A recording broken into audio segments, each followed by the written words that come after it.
अब भने म तपाईँहरूलाई यो चाहिँ यो दाउन्ने बजार दाउन्ने इलाकाको सडकको अवस्था दाउन्नेमा रहेका सिनहरू देखाउन गइरहेको छु।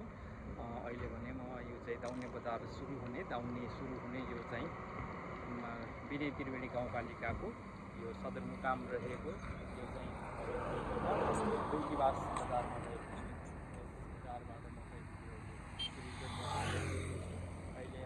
अहिले म यो चाहिँ दुम्कीवासकै यो पुलमा उभिएर यहाँ चाहिँ दुम्कीवास पुलको यो चाहिँ विनय खोलाको छेउमा बनाएका यो चाहिँ यहाँ चाहिँ गुम्बाहरू रहेका छन्। यहाँ छेउमा रहेको यो गुम्बाहरू हुने सबै अनि त्यसपछि यो चाहिँ ग्रिनरी सिन्स भेरी ब्युटिफुल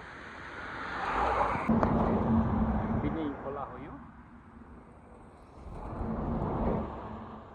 बाढी आएको रहेछ, पानी धमिलो छ यहाँ।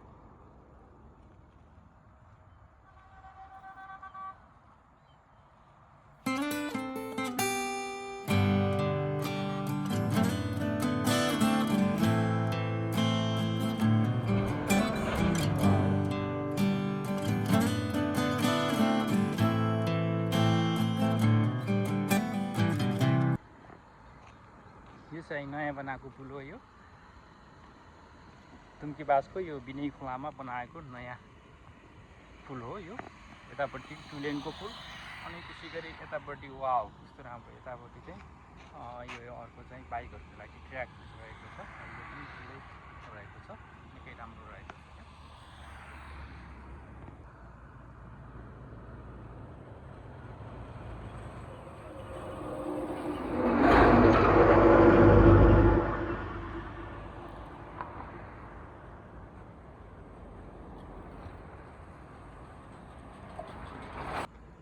यो चाहिँ भत्किएको पुल हो यो ओभरलोडको कारणले गर्दाखेरि लगभग 2 वर्ष अगाडिदेखि बिग्रिएको पुल हो यो भत्किएर यो अवस्थामा रहेको छ यो भने त्योसँगै यतापट्टि चाहिँ नयाँ पुल हो यो।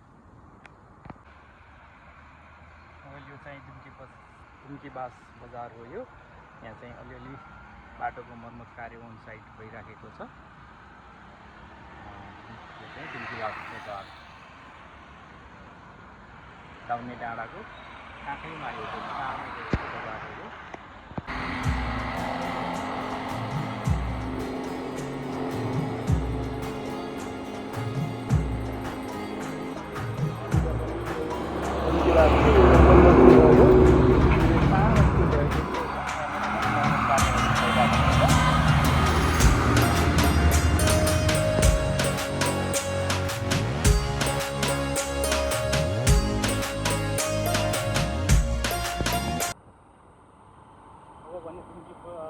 दुम्कीवास बजार सकिएको छ। दुम्की बजारपछि यो चाहिँ हामी दाउन्नेको उकालो सुरु गरिसक्यौँ। दाउन्नेको उकालो लगभग दाउन्ने जम्मा टोटल 16 किलोमिटर रहेको छ। यो पहिला चाहिँ बाटो नबन्दाखेरि 16 किलोमिटरको डिस्टेन्स यो लगभग 24 घन्टा 48 घन्टा समेत लाग्ने गरेको थियो। तर अहिले यो बाटो लगभग सम्पूर्ण ठाउँमा 4 लेनको र कुनै कुनै ठाउँमा मात्रै 3 लेन कम्प्लिट भइसकेको हुँदाखेरि अहिले चाहिँ यो लगभग 25 देखि 30 मिनटको उसमा चाहिँ पार गर्न सकिन्छ। यहाँ चाहिँ हामी दाउन्नेमा ड्राइभिङ गर्दैछौँ अहिले। यो दाउन्नेको उकालो भयो। यहाँ चाहिँ 4 लेनहरू बनेको छ। 1 lane 2 lane 3 lane and 4 lane. यद्यपि सबै यो लेनहरू चाहिँ कम्प्लिट भइसकेर पनि चालु अवस्थामा छैन। स्टिल केही सानसानो मर्मतहरू चाहिँ भइराखेको छ। मर्मत कार्यहरू भइराखेको छ।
खोला हो यो, सिमहरू हो यो खोलामा चाहिँ गइसकेका छौँ हामी।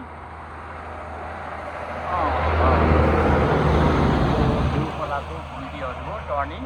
अनि यतापट्टि लेफ्टपट्टि, यता लेफ्टपट्टि यो चाहिँ यो घिउ खोला हो। यो घिउ खोला भन्ने ठाउँ, यहाँबाट चाहिँ एउटा घिउ बोकेको डाल्डा घिउ, पहिला डाल्डा घिउ बोकेको ट्रक यहाँबाट खसेको भएर यसलाई चाहिँ घिउ खोला भनिन्छ भन्ने चाहिँ मैले सुनेको छु। यहाँ हाइटदेखि लगभग 50 मिटर गहिरो जति रहेको छ त्यो ठाउँ।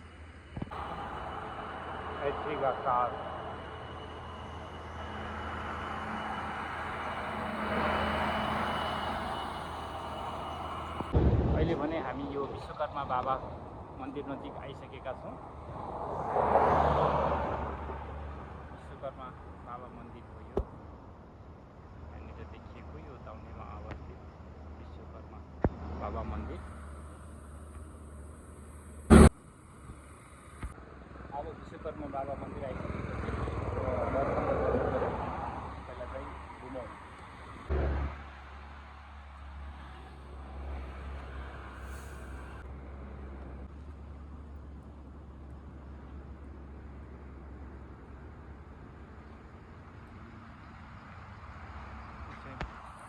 विश्वकर्मा बाबा मन्दिर हो। मन्दिरको सुरुमा हनुमानजीको मन्दिर, त्यसपछि भित्र विश्वकर्माजीको मूर्ति।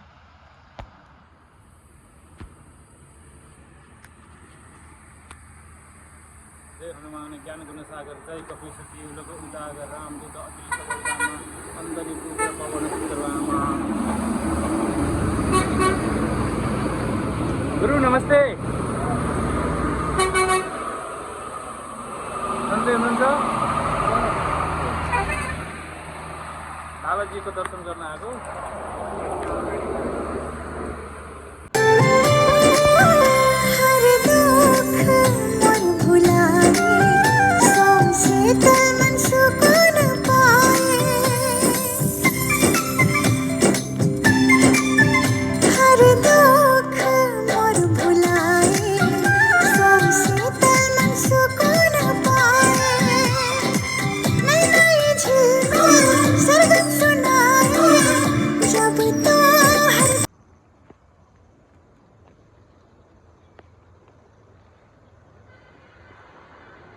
यो तल देखिएको यो दुम्कीबास बजार, दाउने डाँडाबाट देखिने यो दुम्कीबास बजार हो यो।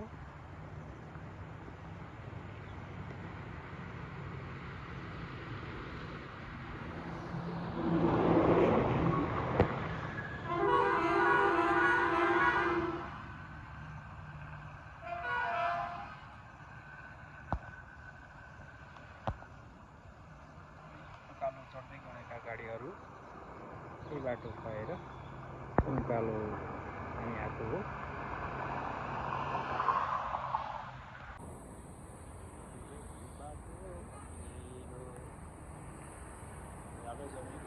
पहिरो जाने ठाउँ रहेछ यो, बर्खा भएपछि पहिरो जान सक्ने ठाउँ रहेछ।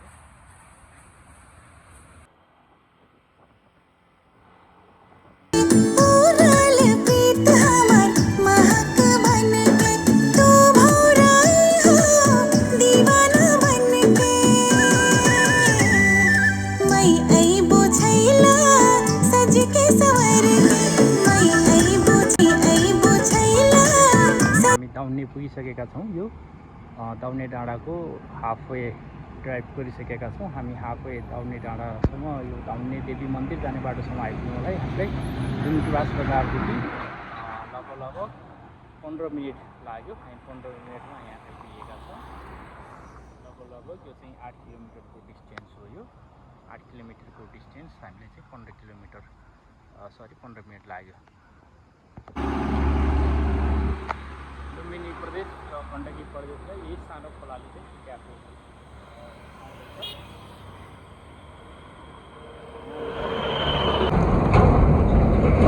वेलकम टु लुम्बिनी प्रदेश। This is starting point of Lumini Pradesh from Gandaki province.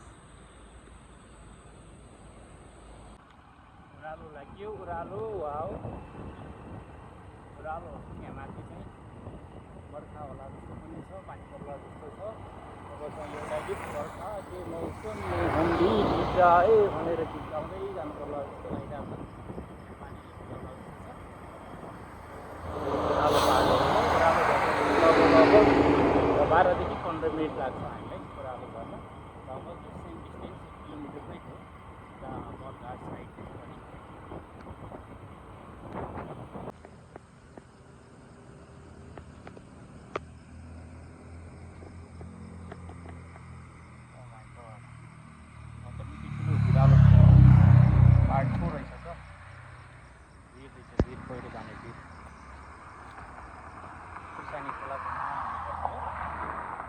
अनि यतापट्टि यो देखिएको पश्चिम नवलपरासीका गाउँहरू बस्तीहरू हुन् यो इलाकाहरू सबै जलमग्न भएको देखिन्छ यो खेती मौसम भएर होला खेतभरि पानी देखिन्छ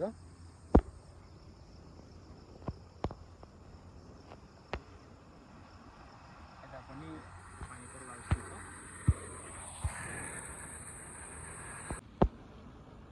सिन्चर निर्माण कार्य हुँदैछ यो ओह्रालोमा चाहिँ एक ठाउँमा निर्माण कार्य भइराखेको छ यहाँ चाहिँ पहिला निकै ठुलो पहिरो गएको थियो त्यो ठाउँमा चाहिँ अहिले चाहिँ माथिबाट अनि तलैदेखि फाउन्डेसन बनाएर निर्माण कार्यहरू भइराखेको छ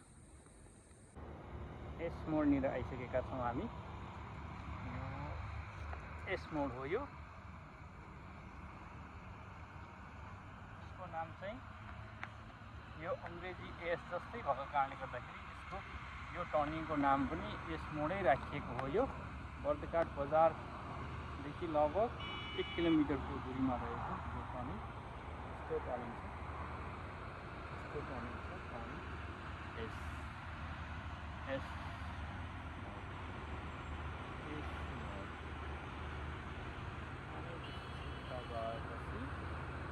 बर्दघाट बजार